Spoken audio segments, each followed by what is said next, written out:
Pathanamthitta POCSO case DIG Ajitha ബീഗത്തിന്റെ നേതൃത്വത്തിൽ പ്രത്യേക സംഘം അന്വേഷിക്കും.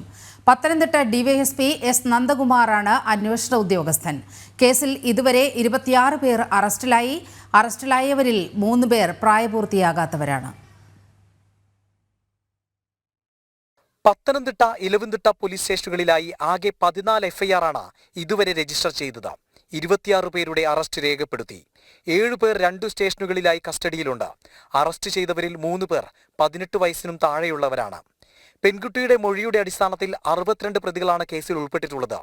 ജില്ലയ്ക്കുള്ളിലുള്ള മുഴുവൻ പ്രതികളെയും 2 ദിവസത്തിനകം പിടികൂടാനുള്ള നീക്കത്തിലാണ് പോലീസ്. വിവിധ സംഘങ്ങളായി തിരിഞ്ഞാണ് പോലീസിന്റെ അന്വേഷണം. അന്വേഷണത്തിനായി ഡിഐജി അജിത ബീഗത്തിന്റെ നേതൃത്വത്തിലുള്ള സംഘത്തെ ചുമതലപ്പെടുത്തി. പത്തനംതിട്ട SP VG വിനോദ് കുമാറും ഡിവൈഎസ്പി എസ് നന്ദകുമാറും അന്വേഷണ ഉദ്യോഗസ്ഥനായ 25 അംഗ അന്വേഷണ സംഘത്തിൽ ഉൾപ്പെട്ടിട്ടുണ്ട്.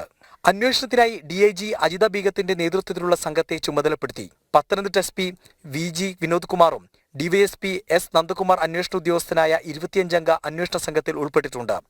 5 വർഷം മുമ്പ് നടന്ന കേസായതിനാൽ വ്യക്തവും ശാസ്ത്രീയവുമായ തെളിവുകളുടെ അടിസ്ഥാനത്തിലാണ് അറസ്റ്റിലേക്ക് നീങ്ങുന്നത്. കൂടുതൽ അറസ്റ്റുകൾ തുടർന്നുമുണ്ടാകും.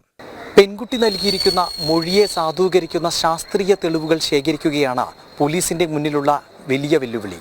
സംസ്ഥാനത്തിന് പുറത്തുള്ള പ്രതികളിലേക്ക് കൂടി പോലീസിന് എത്തിച്ചേരേണ്ടതുണ്ട്. പത്തനംതിട്ടയിൽ നിന്ന് ക്യാമറമാൻ ഹരികൃഷ്ണനൊപ്പം മിഥുനയ്യപ്പൻ, ജനം.